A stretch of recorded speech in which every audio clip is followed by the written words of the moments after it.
안녕하세요. 직장인 탈출기입니다. 오늘 은퇴하려면 얼마나 필요할까를 갖고 얘기를 나눠보려고 하거든요. 이걸 얘기하는 이유가 제가 회사에서나 이런 고민들을 참 많이 하다 보니까 주변 친한 동료들 같은 경우에 저한테 많이 물어봅니다. 그래서 어떻게 하면 조금 투자를 잘할 수 있는지가 처음에 기본 원칙이긴 하지만 결과적으로 제가 정말 친한 동료분들에 한해서는 제 방법을 안내를 드리고 실제로 많이들 따라해 주시거든요. 그래서 그 내용들을 갖고 조금 말씀을 드리려고 해요. 그 기본적인 투자 원칙. 저는 은퇴부터 시작을 합니다. 은퇴라고 하면 대부분 직장에서 그만둔다고 생각을 하실 수도 있는데, 저 같은 경우에는 그렇지 않고요. 내가 회사를 계속 다니고는 있지만 언제든지 그만둔다 하더라도 경제적으로 궁핍하지 않고 살아갈 수 있는 정도의 돈을 마련을 하고요. 또는 제가 제일 두려워하는 것은 그겁니다. 회사에서 퇴직을 했는데 계속 일을 해야 된다는 거죠. 제가 원하지 않는 일을 계속 해야 된다는 그 상황이 너무나 두렵기 때문에 저에게 은퇴라는 단어는 굉장히 의미 있는 단어예요. 그래서 저는 투자의 기본 원칙이 되는 것은 은퇴를 의미합니다. 많은 분들이 경제적 자유를 말을 하지만 저는 굉장히 두려움이 많기 때문에 기본적으로 경제적 자유를 달성한다 하더라도 직장을 그만둘 것 같지는 않아요. 왜냐하면 직장을 그만뒀을 때 그 두려움보다는 그냥 내가 사회에서 아무것도 하지 않아서 이 돈 어떻게 하지에 대한 두려움보다는 차라리 직장에서 웬만하면 많은 돈이 아닐지라도 그래도 꾸준히 돈이 들어오는 상태가 저에게 조금 더 행복감을 줄 것 같다는 생각을 첫 번째로 하고요. 두 번째는 만약에 제가 그냥 지금 다니는 직장은 정말 돈을 벌기 위해서 다니는 건데 그걸 넘어서 내가 정말 의미 있는 일을 할 수 있는 것을 하면서도 돈을 벌 수 있다 그러면 저에게는 사실 계속 안 할 이유는 없거든요. 그래서 노동을 계속하는 거에 대해서는 좀 거부감은 없는데 그래도 내가 언젠가는 늙고 또는 나아가서 더 이상 생산성이 떨어지고 더 나아가서 더 이상 노동을 하고 싶지 않은 시기가 반드시 온다는 거를 저는 직감적으로 느껴지고 있기 때문에 저에게 경제적 자유를 넘어서 내 마음 언제가 언제든지 퇴직이 아니라 은퇴를 결정할 수 있는 이 결정권에 대한 내용이기 때문에 은퇴라는 건 정말 저한테 중요한 개념이라고 생각이 됩니다. 그래서 제 직장 동료분들에게 투자 어떻게 해야 되냐고 물어볼 때는 기본적으로는 당연히 여러 가지 요소가 있겠지만요. 저는 은퇴를 먼저 말씀을 드리고요. 그 과정 가운데서 투자를 접근하는 방식을 조금 다르게 말씀을 드리거든요. 4% 룰입니다. 물론 4% 룰이라는 게 어, 지금 딱 4% 룰을 해야 돼 이렇게 말씀을 드리는 건 아니지만 제가 이제 안내를 드리거나 말씀을 드릴 때 이 정도 돈이 있으면 당신이 언제든지 그만두고 싶을 때 그만둘 수 있다라고 표현을 합니다. 근데 그 돈을 설정하는 데 있어서 대부분 망연하다는 생각이 들거든요. 30억 정도 있으면 50억 정도 있으면 은퇴가 가능하다고 말씀을 해 주시는데 실제로 그 돈은 너무 막연하고요. 계산되지 않는 금액인 것 같아요. 그래서 저는 이 4% 룰에 대해서 입각해서 말씀을 드리는데 기본적으로 4% 룰이라는 게 간단하게 설명을 드리면 내가 매월 들어가는 생활비가 있잖아요. 예를 들면 저는 30대 중반 직장인이고요. 3명의 가족이 같이 살고 있어요. 그렇기 때문에 저는 한 달에 500만 원 정도는 매달 지출을 하는 것 같아요. 이 돈을 12달을 하면요. 6천만 원이라는 돈이 발생합니다. 이 6천만 원의 돈을 25를 곱하면 약 15억이라는 돈이 발생을 하거든요. 이 4% 룰이라는 게 15억이라는 돈이 있을 때 매년이죠. 매년 4%를 꺼내면 약 6천만 원이 됩니다. 그리고 더해서 이 돈을 매년 물가 상승분에 맞게끔 3%면 3%, 4%면 4%를 매년 올립니다. 그리고 이거를 30년 동안 꾸준히 뺐을 때 원금이 줄어들지 않고 살아갈 수 있는 기준을 말을 합니다. 약 94% 정도가 원금을 잃지 않고 30년간 생활할 수가 있었고요. 이 돈을 기준으로 하는 방법은 50%는 미국채, 50%는 미국 주식을 사서 돌리는 것을 말해요. 그래서 15억 정도 있으면 제가 은퇴를 해도 되겠다라는 생각에 돈이 듭니다. 그래서 많은 분들에게도 대략적으로 15억 정도 있으면 은퇴가 가능하다고 말씀을 드리고요. 간혹 4% 룰을 거의 대부분, 간혹이 아니죠. 대부분 모릅니다. 그래서 이 내용을 쉽게 풀어서 약 한 15억 정도 있으면 경제적으로 풍요롭진 않지만 은퇴할 수 있다고 말씀을 드리거든요. 그래서 이 기준으로 말씀을 드려요. 그런데 문제가 발생하죠. 문제가 뭐냐면요. 이 15억을 어떻게 만드냐는 겁니다. 당장 내 수중에 단돈 1,000만 원도 없고요. 또는 5천만 원도 없고요. 또는 뭐 2억 정도밖에 없는데 이 돈을 또 투자하기에는 몰빵하기에는 너무 고민이 된다는 거죠. 첫 번째 가장 큰 원인이 잃을까 봐. 그리고 내가 원하는 시점을 빼야 될 때 그 돈이 떨어진 상태가 되면 안 되는데 그 돈이 떨어진 상태에서 내가 빼야 된다 그러면 너무나 힘들고 어려울 것 같다는 말을 많이 해 주시고요. 대표적인 예가 제가 30대 중반이니까 주변 지인들, 친한 동료들 같은 경우에도 30대 중반인 친구들이 많습니다. 그래서 그분들 입장에서는 결혼도 생각해야 되는 분들이 있고요. 또는 아기가 태어나야 되는 분들이 있고요. 그렇기 때문에 이 돈이 참 전 재산을 몰빵하기는 너무나 어렵다라고 말씀을 많이 해 주시는 것 같아요. 그래서 15억 그래 알겠는데 지금 내가 갖고 있는 종잣돈은 정말 소중해서 언제 빠져나갈지 몰라라고 말씀을 많이 해 주시고요. 그렇기 때문에 "이걸 어떻게 해야 될지 몰라."라고 얘기를 합니다. 그래서 저는 이거를 어떻게 해결할지에 대해서 말씀을 드려요. 그리고 요 방법을 가장 추천드립니다. 그거는 가장 어 중요한 포인트인데요. 그 중요한 포인트는 요 내용입니다. 중요한 포인트는 상식. 너무 야매를 쓰려고 하거나 너무는 큰 수익률을 원하거나 또는 수박 겉핥기적으로 접근을 하게 되면 굉장히 위험합니다. 어떤 거냐면요. 제가 갖고 있는 상식은 자본주의에서는 시간 곱하기 자본 곱하기 지식이 곱해져야 시간 곱하기 자본 곱하기 지식이 곱해져야 어느 정도 부를 이룰 수 있는 게 성립이 됩니다.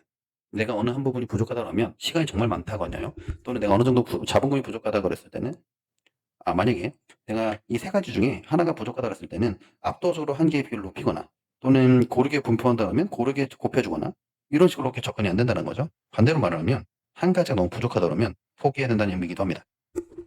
그래서 저는 항상 이런 엑셀을 켜고요. 상식적으로 접근합니다. 어떤 거는요. 제 나이 기준, 평균 기준으로 말씀을 드리려고 하는 거라서 이 30이라는 숫자를 넣었고요. 30살 기준에 내가 현재 가진 돈이 있고요. 자본금이죠. 그리고 내가 매년 모을 수 있는 돈이 있습니다. 내가 아끼면 이 정도는 모을 수 있다는 돈이고요.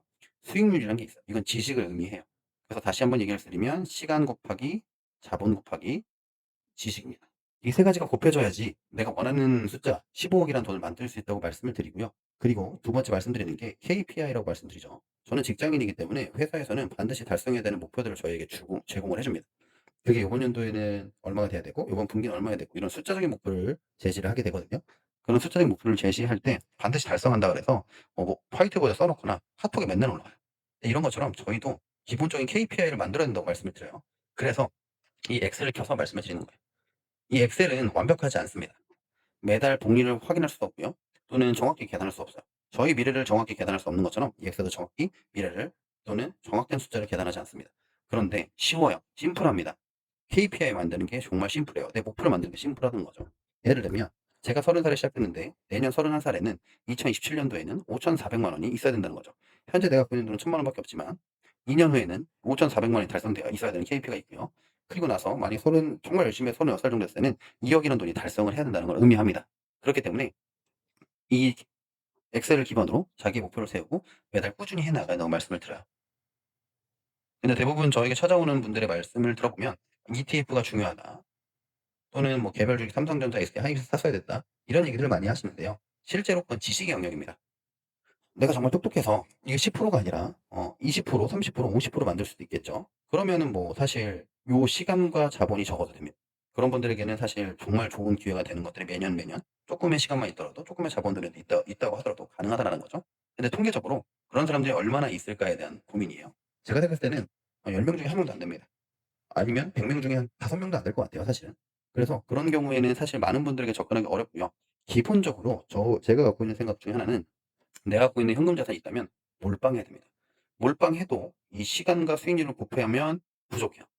레버리지를 껴야 될 수도 있는 상황인데도 불구하고 대부분 주식 투자를 한다 보면 주변에 1,000만 원 갖고 삼성전자 갖고 있어요. 3,000만 원 갖고 삼성전자 갖고 있어요. 근데 제가 갖고 있는 현금이 1억이에요. 7,000만 원은 저축해 놓고 있어요. 이 3,000만 원으로 불려서 좀 더 많은 돈을 벌고 싶어. 이런 식으로 접근을 하거든요. 작은 돈을 갖고 수익률을 높이고 싶은 마음이죠. 그 마음 충분히 이해를 하고요. 당연히 그렇게 해야 되는 접근 방법도 있다고 알고 있습니다. 그런데 기본적으로는 우리가 장기적으로 투자하는 데 있어서 이 접근 방법은 실패 확률이 높아요. 그래서 저는 가장 안전적으로 투자할 수 있는 방법에 대해서 일단 첫 번째가 목표를 설정하는 겁니다. 목표를 설정해서 매년 KPI를 달성만 할 수 있다면 작은 돈으로 해도 상관이 없습니다. 큰 돈으로 해도 상관이 없어요. 목표는 나의 매년 KPI를 맞추는 겁니다. 연간 수익률 10%라는 건 S&P 500만 투자했을 때의 기준이고요. 이건 정말 누구나 할 수 있는 겁니다. 이 누구나 할 수 있는 거를 그냥 하기만 하면 계속적으로 수익률을 발생할 수가 있죠. 그렇기 때문에 이 수익률을 따라갈 수만 있다면 내가 저축을 채권을 넣든 은행 이자를 넣든 상관이 없습니다. 이 KPI만 달성하면 되기 때문에 그거를 꼭 집중하고 그거를 꼭 달성하기 위해서 매달 내가 갖고 있는 목표를 설정하고 또 매년 설정하는 게 굉장히 중요하다고 말씀을 드리고요. 그래서 15억이 얼만큼 될 수 있는지 나의 상황에서 판단해 보라고 꼭 말씀을 드려요. 그러면 대부분 제 나이대 또래들은 열심히 살았다고 한다면 현금 1억 정도는 있는 분들도 꽤 있고요. 5천만 원밖에 없는 분들도 많이 있습니다. 근데 만약 내가 5천만 원밖에 없다 그러면 사실 나의 상황에서 비관할 것도 아니고요. 그렇다고 해서 내가 또 잘났다고 뭐 1억이 있고 뭐 3억이 있다 해서 잘났다고 할 것도 아닙니다. 그냥 상황이 다른 겁니다. 이 상황에서 어떻게 나만의 KPI를 만들어 가는지가 중요하고요.